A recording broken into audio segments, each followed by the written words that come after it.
রাত যখন গভীর হলো তখন দুলাভাই আমার রুমের দরজায় এসে নক করল। আমি জানতাম না বাহির থেকে দুলাভাই নক করছে। আমি ভয় পেয়ে আস্তে করে বিছানা থেকে উঠলাম। তারপর রুমের দরজার কাছে গেলাম। রুমের দরজার কাছে গিয়ে দরজাটা খুললাম। তারপর দেখলাম দুলাভাই। আমি দুলাভাইকে জিজ্ঞেস করলাম, এত রাতে আপনি আমার রুমে কিসের জন্য? দুলাভাই বলল, তুই এখন কোনো কথা বলবি না, চুপচাপ শুয়ে পড়ো। দুলাভাই এই কথা বলে আমার ওড়নাটা সরিয়ে দিয়ে যা করেছিল তা শুনলে তোমরা ঠিক থাকতে পারবে না। তাহলে আসল ঘটনাটা শুরু করি। আমার নাম কল্পনা। থাকি ময়মনসিংহ শহরে। একদিন এক বান্ধবী, নাম সবিতা, বলল, এই আমি আগামী ছুটিতে বড় আপার বাসায় যাব, তুই যাবি আমার সাথে। কল্পনা আপা এখন কোথায় থাকে তা বললি না আগেই, কিভাবে বলি যাব কিনা? ও হ্যাঁ, এই দেখ, আসল কথাই বলা হয়নি, শোন, বড় আপা এখন চট্টগ্রাম থাকে।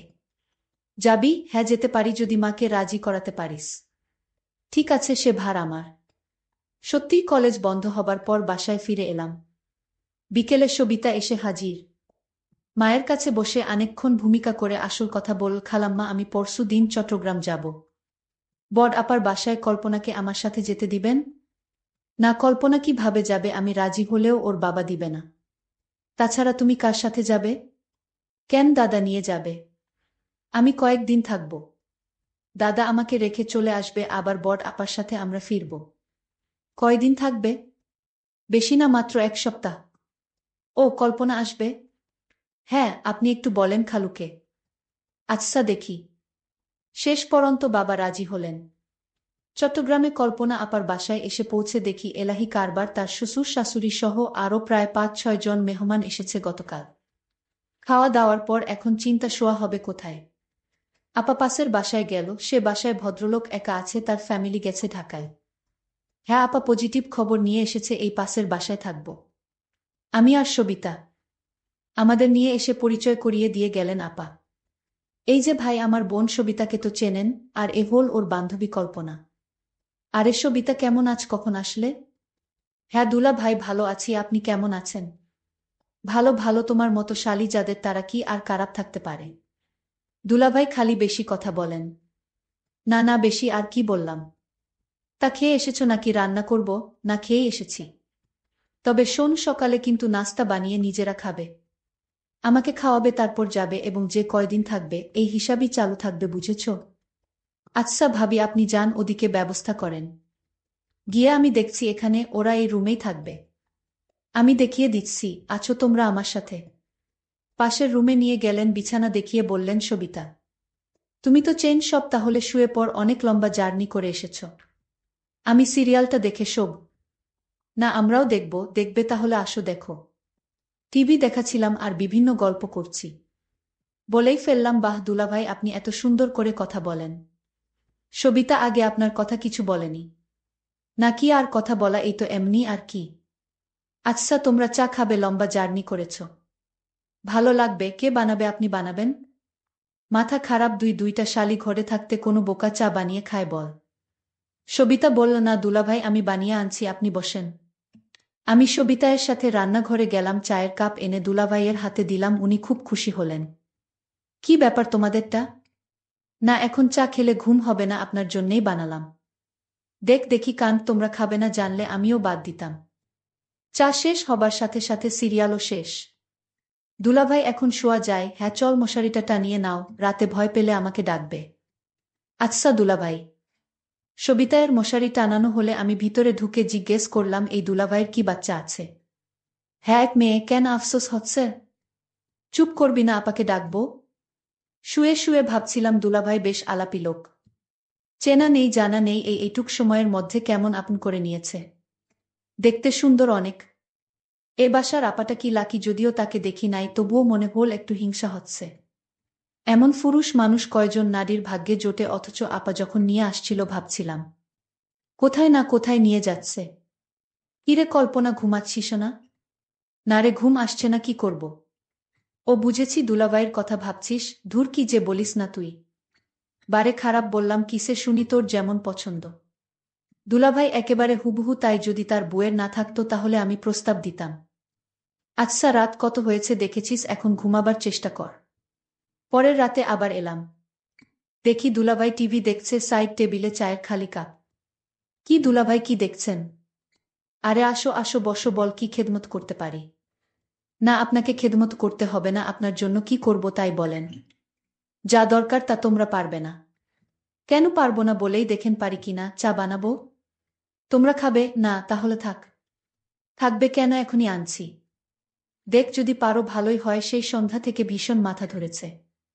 টিভিতে আমার প্রিয় একটা সিরিয়াল চলছিল, কিন্তু সবিতায়ের ঘুম পাচ্ছিল বলে ও ঘুমাতে চলে গেল। আমি কি করি ভেবে রয়ে গেলাম, দেখেই যাই। চা খেয়ে দুলাভাই বললেন, একটু কড়া করেছ বলে চাটা ভালো হয়েছে, দেখি যদি মাথাটা ছাড়ে। এ কি দুলাভাই, আপনার চোখ এমন লাল হয়ে আছে, কপালের পাশে রগ ফুলে গেছে কেন? ওই যে বলছি না, মাথা ব্যথা, এটা আমাকে খুব কষ্ট দেয়। মালিশ করে দিব? না থাক, তুমি বেড়াতে এসেছো, আবার কি মনে করবে? কি যে বলেন দুলাভাই, কি মনে করব, আপনার কষ্ট হচ্ছে তো। আর তাছাড়া মাথা ব্যথা কমাতে মালিশের কোনো বিকল্প নেই। দুলাভাই, আমি মালিশ করে দেই আপনার কপালটা, তাহলে ব্যথা কমে যাবে। না, তুমি পারবে না। এই জন্যে আমার স্ত্রী আমাকে ছেড়ে সাধারণত কোথাও যায় না। এই যন্ত্রণাটা খুব খারাপ, আমি এতক্ষণ শুয়ে পড়তাম, তোমাদের জন্যে বসে রয়েছি। আচ্ছা, সবই ঠিক আছে, এখন আপনি কোনো কথা না বলে চলেন বিছানায় শুয়ে পড়েন। আমি আপনার মালিশ করে দেই, আমি ভালো মালিশ করতে পারি। মায়ের মাথায় ব্যথা আছে তো, তাই সবসময় মালিশ করতে হয়। কিন্তু সবিতা দেখলে কি বলবে? আরে অসুখ হলে সবাই মানুষকে সেবা করতে পারে। এই নিয়ে আপনার ভাবতে হবে না দুলাভাই। আরে ধুর, সবিতা ঘুমিয়ে পড়েছ, আপনি জানেন না ওর ঘুম মরার মত। আর জানলেই বা কি আসে যায়, অসুস্থ মানুষের সেবা করতে হবে না? ও তাহলে চল। দুলাভাই উঠে তার শোবার ঘরে গেল। আমি সবিতাকে এক নজর দেখে দুলাভাইয়ের পিছনে গেলাম। আপনারা বিশ্বাস করেন, আমার অন্য কোনো উদ্দেশ্য ছিল না। লাইট জ্বালাতে চেষ্টা করল, কিন্তু লাইট কিছুতেই জ্বলল না। একই টিউবটা আবার গেল। ধ্যাত, এই জন্যে আমার টিউব লাইট একেবারে পছন্দ না। শেষ পর্যন্ত ডিম লাইট জ্বালাতে হলো। দুলাভাইকে আমি তার মাথায় মালিশ করে দিচ্ছিলাম। দুলাভাই বলল, তুমি তো দেখি একেবারে ডাক্তারের মতো মালিশ করতে পারো। কি যে বলেনে দুলাভাই, আমার মায়ের মাথায় প্রতিদিন মালিশ করি তো, তাই অভ্যাস হয়ে গেছে। দুলাভাই বলল, তাই তো বলি, এত ভালো করে মালিশ করা কোথায় থেকে শিখলা? দুলাভাই, আপনারে একটা কথা বলি, আপনি যদি বিয়ে না করতেন তাহলে আমি আপনাকে বিয়ে করে নিতাম। আপনাকে বিয়ের প্রস্তাব দিতাম। আমি তাকে জিজ্ঞেস করলাম, কেন? দুনিয়ায় এত মানুষ থাকতে আমার প্রতি নজর পড়ল কেন গো? দুলাভাই, আপনার মতো মানুষ আমি কোনোদিন দেখিনি। আপনি যেমন সুন্দর তেমন আপনার কথাবার্তা। আপনি যাকে বিয়ে করেছেন সে তো ভাগ্যবতী। আরে তুমি যা মনে করছো তা না। তুমি হয়তো ভাবছো আমি বিয়ে করে অনেক ভালোই আছি, কিন্তু আমার মনের অবস্থা তুমি জান না। আমি আসলে এই সংসার নিয়ে ভালো নেই। তোমার ভাবির আচার আচরণ তেমন একটা ভালো না। তোমার ভাবি আমায় তেমন পছন্দ করে না। আমি বললাম, দুলাভাই, আপনি কি বলেন এসব? আপনার মতো একটা সুদর্শন মানুষকে ভাবি পছন্দ করে না? এটা কি করে হয়? আমার এই কথাটা বিশ্বাস হচ্ছে না দুলাভাই। তুমি যদি বিশ্বাস না করো তাহলে আমার করার কিছু নাই। আমি সত্যি বলছি, আমি আসলে তোমার ভাবিকে নিয়ে ভালো নেই। আচ্ছা দুলাভাই, আজ ঘুমান, আমি আমার রুমে গিয়ে ঘুমাই। ঠিক আছে, কাল কথা হবে। আর আমি তো আছি, সবিতা যতদিন আছে। আমি তাকে ডাক দিলাম আর বললাম, শোন, তুমি যে আমার মাথা ব্যথা দূর করেছ তাই তোমাকে অসংখ্য ধন্যবাদ। আরে দুলাভাই, আপনি আমাকে ধন্যবাদ দিয়ে ছোট করবেন না। কারণ আমি তো রোগী মানুষের সেবা করেছি। সমস্যা নাই, কাল আবার কথা হবে। তাহলে আমি এখন যাই। আচ্ছা ঠিক আছে, যাও। পরের দিন রাতে আমি আমার শালীকে বললাম, আজ আমার সাথে দেখা করো রাতে। আমি বললাম, ঠিক আছে দুলাভাই, আপনি রুমে যান, আমি আসব। আমি আমার রুমে গেলাম। আজ আমার মাথা ব্যথা তেমন নাই। তারপরও আমি ভাবলাম কল্পনাকে দিয়ে। আমি কল্পনা মানে আমার শালীর জন্য অপেক্ষা করতে লাগলাম। কিন্তু কল্পনা আজ কিছুতেই আসছে না। আমি ভাবতে লাগলাম, আজ কল্পনা আসলে আমি তার কাছে থেকে আমার মনের চাওয়াটা পূর্ণ করে নিব। আমি ভাবতে লাগলাম কিভাবে কি করা যায়। কল্পনা কি আমার কথায় রাজি হবে নাকি অন্য কাউকে বলে দিবে? কারণ আমার খুব ভয় হচ্ছে। যদি আমার স্ত্রী কিছু জানে তাহলে আমার 12টা বেজে যাবে। আর তাই যা করতে হবে খুব ভেবে চিন্তে করতে হবে। আমি কল্পনাকে আস্তে করে ডাক দিলাম। কল্পনা, এইদিকে আসো তো, তোমার সাথে জরুরি কথা ছিল। আমি বললাম, দুলাভাই আসছি। আমি দুলাভাইয়ের ডাক শুনে তার রুমে গেলাম। আমি বললাম, দুলাভাই চা করে দিব। দুলাভাই বলল, তোমার হাতের চা খেলে আমার মাথা ব্যথা ভালো হয়ে যায়। তাই নাকি দুলাভাই? তুমি এমন ভাব করছো মনে হয় কিছুই তুমি জান না। দুলাভাই, আমি সব জানি, এমনি আপনার সাথে মশকরা করছিলাম। আরে তুমি আমার সাথে মশকরা করো, কিন্তু আমার মনের ভিতর তো কোনো শান্তি নাই। দুলাভাই, আপনি চাইলে আপনি মনে শান্তি পেতে পারেন। আমি বললাম, কিভাবে পাব? তোমার ভাবি যে অহংকারী মানুষ, তার কাছ থেকে ভালো কিছু পাওয়া সম্ভব না। এরই মধ্যে আমার স্ত্রী বাসায় হাজির। তুমি চলে আসছো, তুমি না বলেছিলে আরো 2 দিন তোমার বাপের বাড়িতে থাকবে? আরে আমি এতদিন থাকলে তোমার কষ্ট হতে পারে, আর তাই ভাবলাম চলে যাই। আমি ভাবির ব্যবহার তো খারাপ দেখলাম না। ভাবি বলল, এই 2 দিন তুমি কেমনে আছো, কি করছো, ঠিকমতো খাওয়া দাওয়া করছো কিনা তা নিয়ে আমি মহা দুশ্চিন্তায় ছিলাম। আর তাই তো কোনো কিছু না ভেবে চলে আসলাম। যাক, ভালোই করেছে, তোমার ছোট বোন আসছে, তুমি আর কয়দিন থাকলেই হতো। তারপর ভাবি বলল, যাও তুমি স্নান করে আসো, আমি তোমার জন্য খাবার রেডি করছি। তারপর দুলাভাই স্নান করে আসলো। ভাবি নিজ হাতে দুলাভাইকে ভাত খাওয়াইয়া দিচ্ছিল। আমি এই দৃশ্য দেখে ভাবলাম, ভাবি তো দুলাভাইকে ভালোই যত্ন করে। তাহলে দুলাভাই কি আমার সাথে মিথ্যা কথা বলেছে নাকি? আর দুলাভাই আমার সাথে মিথ্যা কথা বলবে কেন?